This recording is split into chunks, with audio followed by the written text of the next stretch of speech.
predictably, when I was young, I watched this movie because Mel Gibson was gorgeous. It wasn't really any more deep than that. Good old days. Yes, Mel Gibson was gorgeous. So, and you watch this movie back and he is still gorgeous. He steals every scene and he doesn't really try to. So it's all good. They had Glenda Jackson up in talks for the role of Mary Horten, and I'm really glad Piper Laurie got it. Glenda Jackson was not available for the next 3 years at that point, so it's like you can't wait for somebody like that. And they don't say how Piper Laurie got it, but what they do say is that they wanted an American woman. The book does not call for an American in this part. It is an Australian woman, and they changed quite a bit about Mary in the story. And the film is called Tim, but it's Mary's story as well. So it could be called Mary and Tim, or Tim and Mary. Tim is quite like, boom, there you have it. And then I would say this is more 50-50. It is definitely Tim has the larger growing arc, but Mary has quite a growing arc as well. And the change from the book to the film is they got a lot of stuff they didn't put in for whatever reason. They normalized Mary. I mean, wouldn't it have been interesting to literally put the character of the book in? Maybe too much for a movie, because Tim is already very interesting, and then as a contrast you want a normal person? Well, I think there's more reason of them coming together in the book. Because now you're basically, you have a story of the normal person, but she's by herself, and maybe a little estranged from most people, but not significantly. In the book, it was significantly, and then he just happens in her life, and so now the film is saying, look at Tim. Tim is interesting. What are we going to do with Tim? How is Tim going to approach the world? But it's really, we're following her point of view. So we do get scenes with Tim and scenes with Mary separately. But I think we are still looking from Mary's point of view and sometimes from Tim's dad's point of view. So actual Tim's point of view doesn't really happen terribly much in the film. I always felt that the story was inspired by All That Heaven Allows, because that is the same setup. You've got this 20-something gardener, and you've got this 40-year-old lady who is, through circumstance, now by herself. And then, then the comparison stops, clearly. The storytelling is different, but it's very much that combo. And of course nowadays you've got The Idea of You, which we also have a review of, so you can watch that on our channel. And it is interesting to talk about the 40-something woman who is unattached, or is already, in the case of All That Heaven Allows, she's already done with all her attachments. Her husband died and the kids are now grown. So the world is at her feet, quite frankly.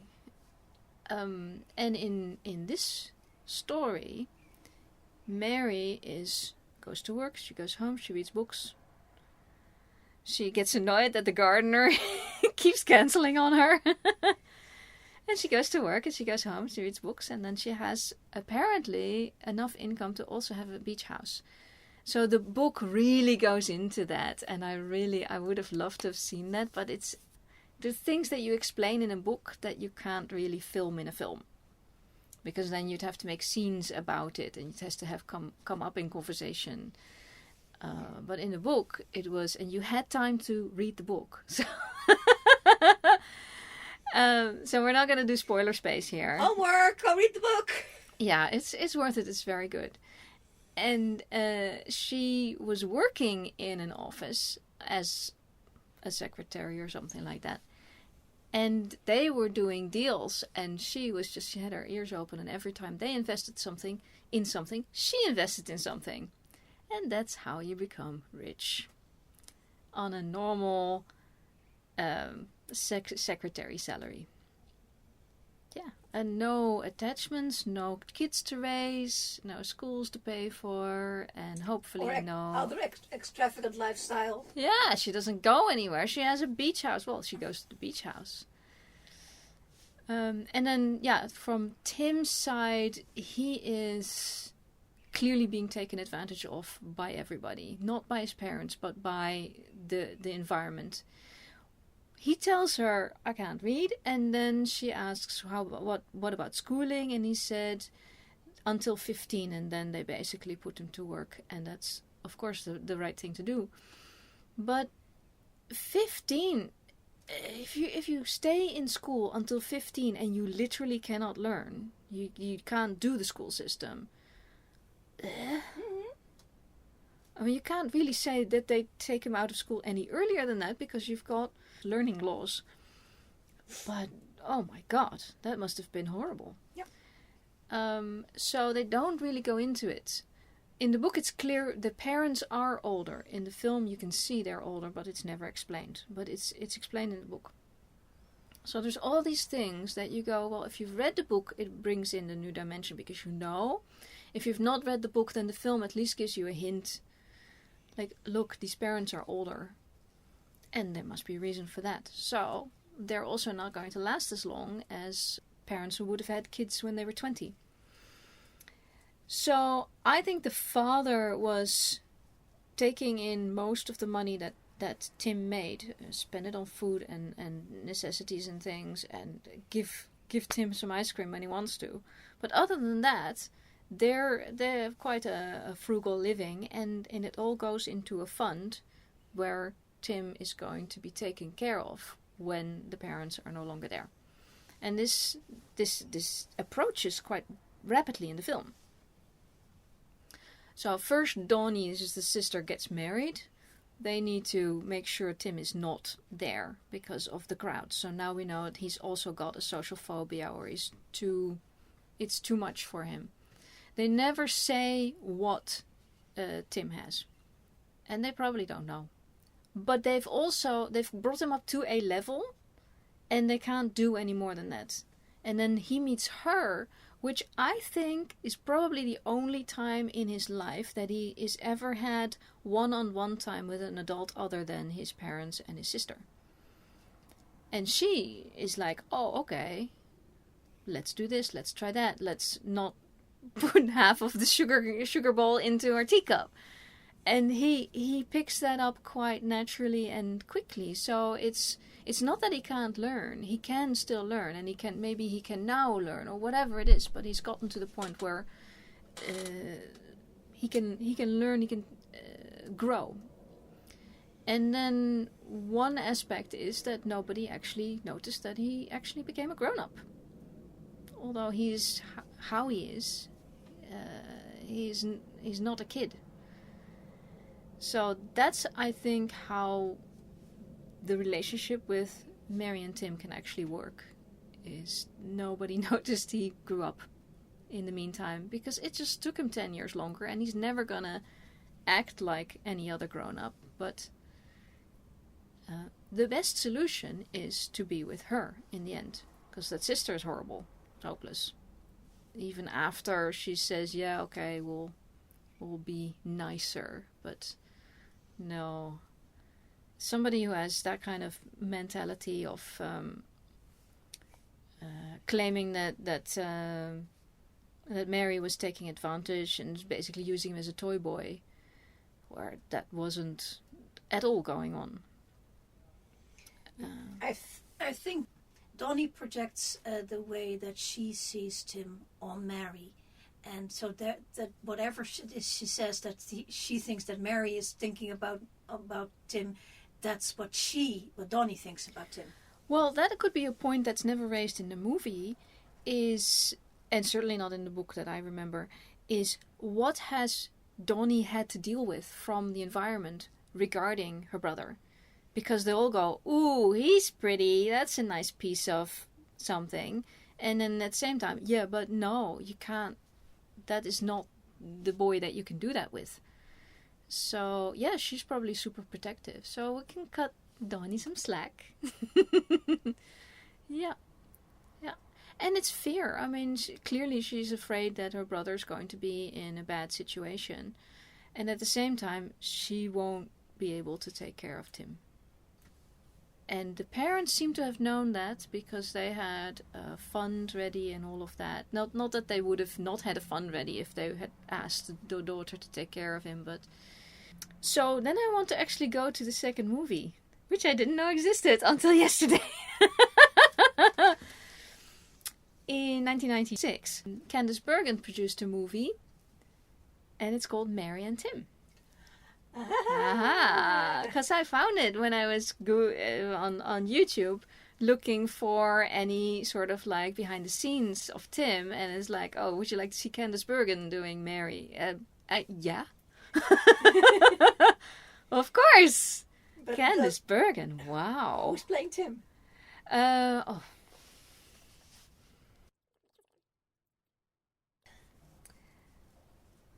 Yes, I looked it up.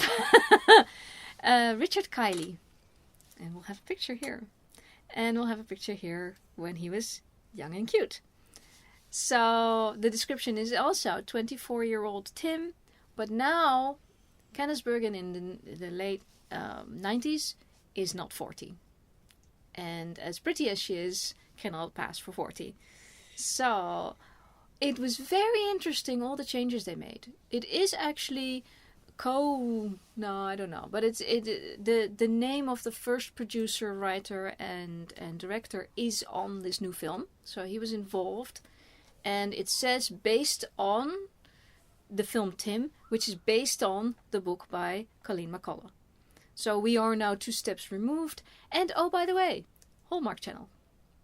But not Hallmark Channel of the 2010s. No, the good Hallmark Channel. Yes, it's this Hallmark Channel where they actually had like proper stories to tell and not cookie cutter and everything. Same.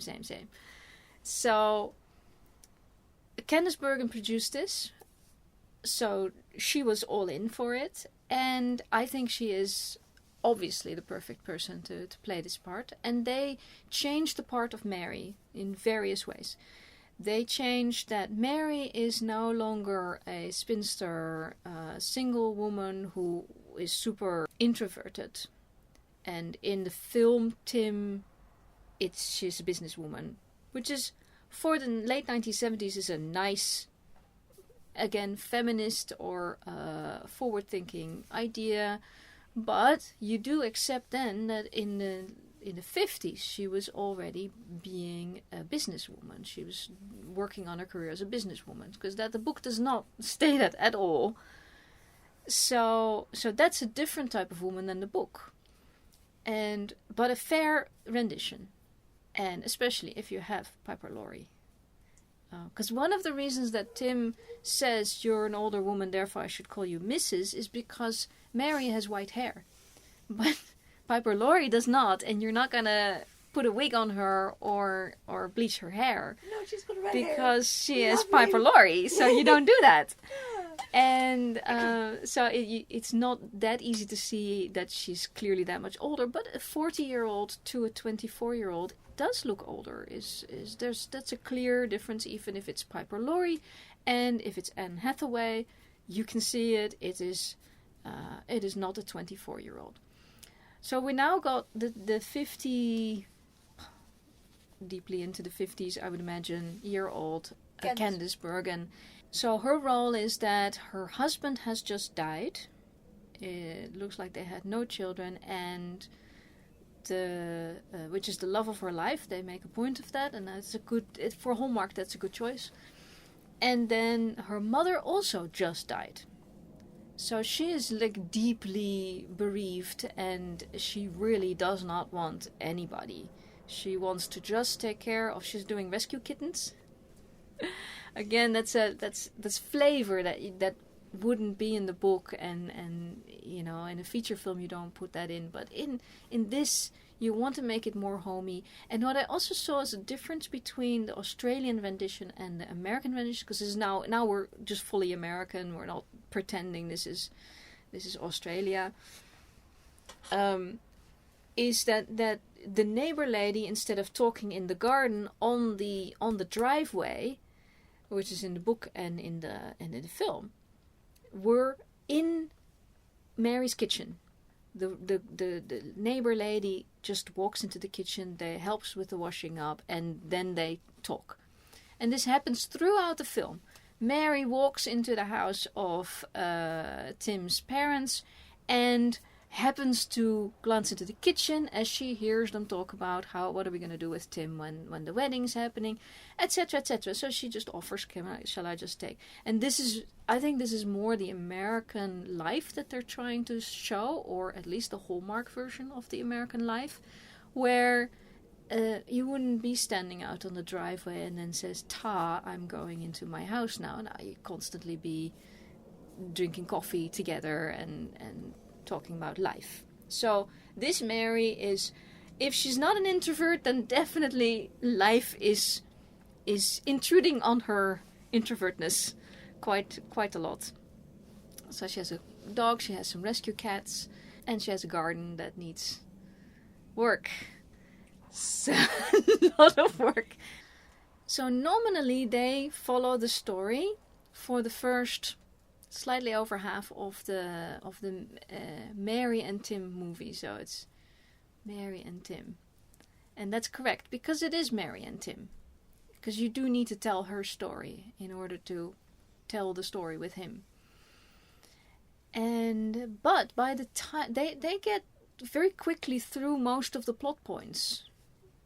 People get married, some people die, mother dies, and then it's like, now it becomes a different film, because now the question is, what happens to Tim? What is his future? The father says, we have it sorted, we have a fund, we have looked for a home, a communal living home, that he's going to go into as soon as he dies, and he doesn't have to go with Dawnie. I think she's called something else in this film. I'm going to just go with the name Dawnie. Dawnie kind of offers it, but the father says, no, you're going to have babies. You've just gotten married. You're doing your career. She says, no, I'm doing my career. Yeah, but you're going to have kids. And then the house is going to be very full of kids. And that you can't take care of Tim. And it is a question. Can she truly not take care of Tim? Would it be difficult? Could Tim actually add something to a household like that with his sister and then, of course, nieces and nephews? I think he could, because he's not needy in that way. He is self-sufficient. He can go to do work. He goes to his job. He could even start a landscaping business. In this film, they say the father had a landscaping business, because in all the films, the father is already retired. He's that old. Now, if Tim is 24 and the father had kids at like 45, because maybe the mother was maybe 35 and they had kids. But then at Tim being 24 years old, the father is well into his 60s. So he had a landscaping business, but Tim is a builder, a builder. Yeah.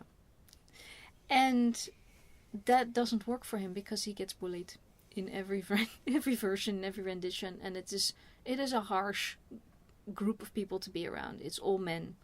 And that's another thing, is yes, he has been around adult men, but it would have been always in that sort of peer jibing, difficult situation for Tim. So there's not a lot of male role models. There's just the father. That's it. Because Dawnie's husband is useless in both films, especially in the feature film.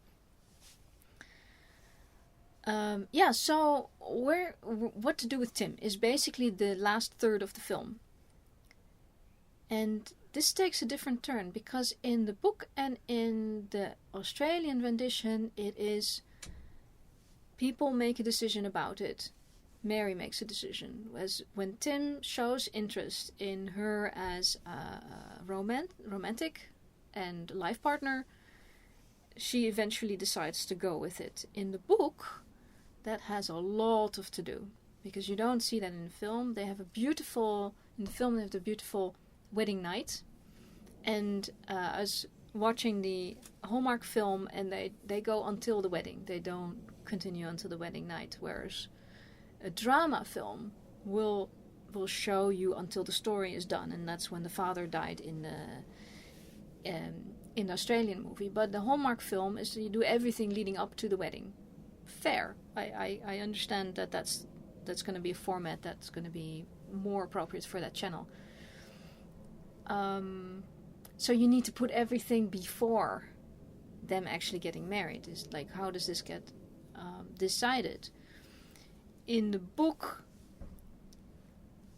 the father actually prepares Tim for things like the wedding night, and how to be a husband, and how to be a gentleman. He has been teaching Tim how to be a gentleman.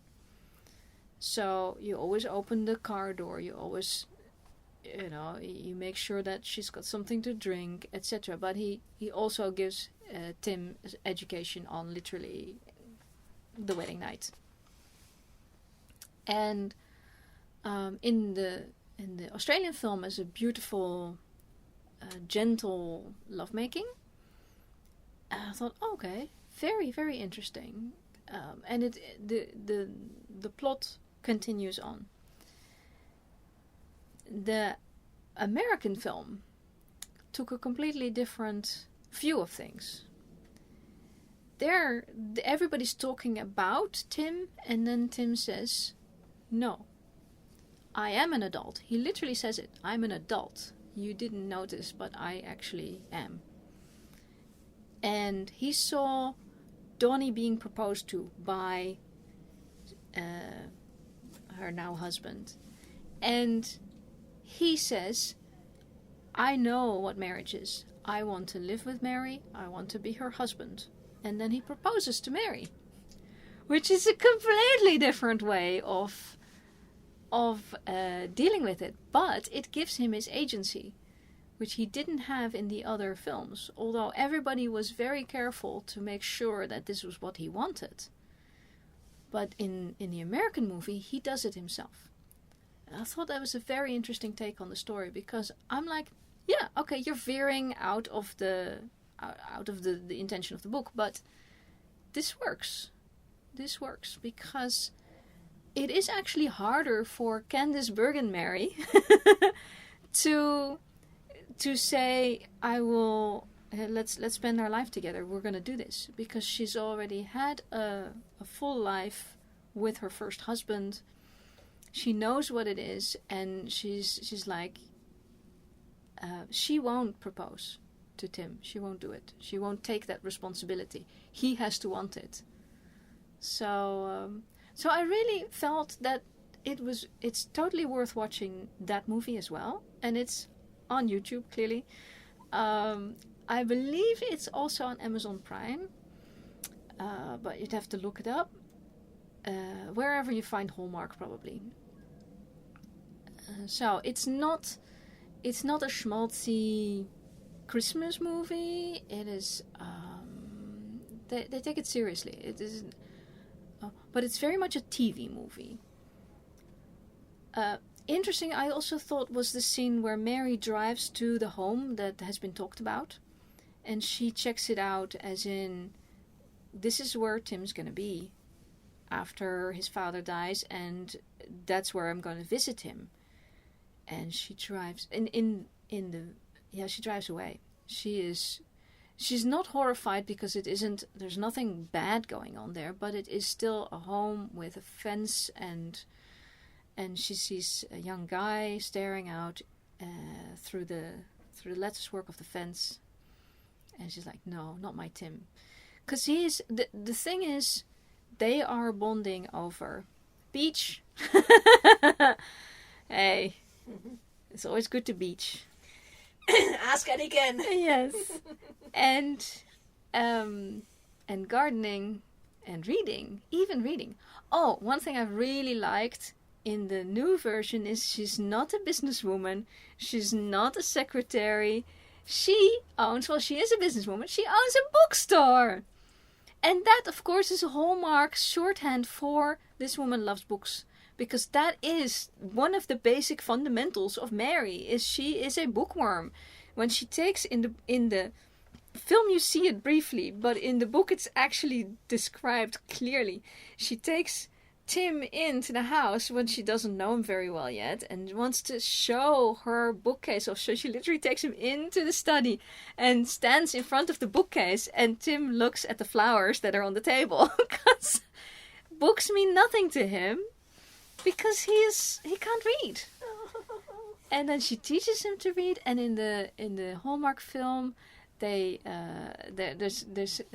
Toad and Frog and Toad is throughout the film. They're reading Frog and Toad. It's so cute. No, definitely watch that Candice Bergen version. It's so cute, and that's definitely a TV movie. But there's something odd about Tim the film from 1979, because all the credits at the beginning are like one word on screen, one name on screen, like big fat, and usually you only see that for TV. But it was actually a film that came out in in the theaters, and 3 years later it came out in America in the theaters. So I feel vindicated, because it used to be that American movies took forever to come to Europe. It no longer is true. Since Lord of the Rings, everything that opens worldwide now, and that's an absolute joy. And of course, Harry Potter, they all opened worldwide at the same time. But that is the 2000s, you know. Before that, it took forever for a film to come to somewhere. And but yeah, this film took 3 years to get to America from Australia. I love a long way away, Australia. Yeah, it's a long time on a pedal boat. Exactly. Yes. So all the actresses are awesome. All the actors are awesome. Mel Gibson is prettier than, was it Richard Kiley? Sorry, but Richard Kiley is lovely. He puts on a good Tim, and they gave him more to work with than Mel Gibson. He didn't have much to work with because there's never anything specific about Tim other than he's not the full quid. But what's going on? Nobody knows. They went a little bit more specific in the American version, and I gave him more to work with, and it was a very good performance. And also Candice Bergen, because for the woman in that, for the Mary role, you need to actually be really calm and really laid back is, I suppose, the term. An oddity that I was always, when I watch Tim, because I do rewatch the film, is, does he need glasses? It's just a thing that keeps occurring to me. It's every once in a while, faraway look that he has. Yeah, he just squints, and he pulls his head and something like that, and it could be whatever Mel Gibson decided to do with the role. But then you go, take the boy to an optometrist. Just give it a shot. Maybe he needs glasses. But yeah, so no, I hope they're still gardening and living a good life together. It's one of those films, and storytelling generally, that kind of storytelling is just really calm and pleasant.